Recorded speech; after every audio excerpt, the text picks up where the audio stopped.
Barcelona 5 Athletic Club 0. කතා කරමු match එක ගැන. බාසිලෝනා මේ මැච් එක තනිකර ෆස්ට් හාෆ් එක නම් ඩොමිනේට් කරා. සුපිරි පර්ෆෝමන්ස් එක ටීම් එකේම ප්ලේයර්ස්ලා ඔක්කොම සුපිරියටම ප්ලේ කරා. බැක් එකේ පොඩි මිස්ටේක් තිබුණාට මේ පාර මේ මැච් එක සුපිරියටම ප්ලේ කරා බැක් එක. කුණ්ඩේම හොඳටම ප්ලේ කරා. ෆ්‍රන්ට් එක ගැන කියන්න දෙයක් නැහැ. මිඩ් එකත් එහෙමයි. මේ ෆ්‍රන්ට් ලයින් එක නම් මචං කුකින් යමාල් හිටියේ නැහැ. යමාල්ගේ අර ෂුවර් නැති ඉඳ මැච් එකට කලින් තිබ්බ ප්‍රශ්නෙත් එක්ක රූනි බං රූනිට chance එකක් හම්බෙන හැම වෙලාවෙම රූනි ප්‍රූව් කරනවා රූනි සුපර් ප්ලේයර් කෙනෙක් කියලා. මිලියන දෙකයි රූනිට මිලියන හිතා ගන්න බෑ රූනිට මිලියන දෙකක් කියද්දි.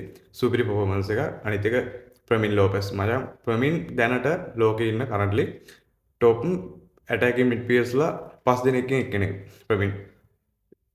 prove me wrong මට මම දකින විදිහට සුපිරි ඩේ ටු ඩේ මේ වීක් අප්ටර් වීක්ට සුපිරි පර්ෆෝමන්ස් මචං ප්‍රමින් සුපිරි රෆීන් අහන්න දෙයක් නැහැ ෆෙරාන් කොහමද හොඳ යමාල් සබ් වෙනකම් කොම ටීම් එකේ පාර්ට් රිදම් එකක් තිබ්බ මේ ලයින් එකේ සුපිරි පර්ෆෝමන්ස් එකක් ඇත්තටි කප්ලට මිටට ගහනවා උණයි හිටියා මේ සේව් කරලා දෙක ගන්න නැත්නම් මිටට ස්කෝර් ලයින් එක වෙනස් වෙන තිබ්බා බාසා 9 match straight win in a row මේ ෆෝම් එක දිගටම තියාගෙන ගියොත් ඉන්නම් සුපිරි ෆ්ලික් සුපිරි දෙයක් මේ පාර කරලා තිනවා චෙල්සි මැච් එකෙන් පස්සේ තනිකර මේ ෆ්ලික් කිව්වා චෙල්සි මැච් එකෙන් පස්සේ වෙන බාසිලෝනා වෙනම අලුත් බාසිලෝනා ටීම් එකක් බලා ගන්න පුළුවන් වෙයි කියලා කට්ටියටම දැන් ඒක පේන්න තියෙනවා චෙල්සි මැච් එකෙන් පස්සේ තනිකර ගහපු ඔක්කොම වින් කරලා තියෙනවා සුපිරි පර්ෆෝමන්ස් එකක් තියෙන මේ පාර බාසිලෝනා වල බලමු අද මැච් එක මොනවා වේද කියලා මම මැච් එක ගැන විස්තර ඊළඟ වීඩියෝ එකේ ගන්න කට්ටිය බලලා තියාගෙන ගෲප් එකට ජොයින් වෙන්න ඊයේ ගොඩක් කට්ටිය මැච් එක බලලා මම දැක්කා එහෙම දිගට මැච් බලමු ජය වේවා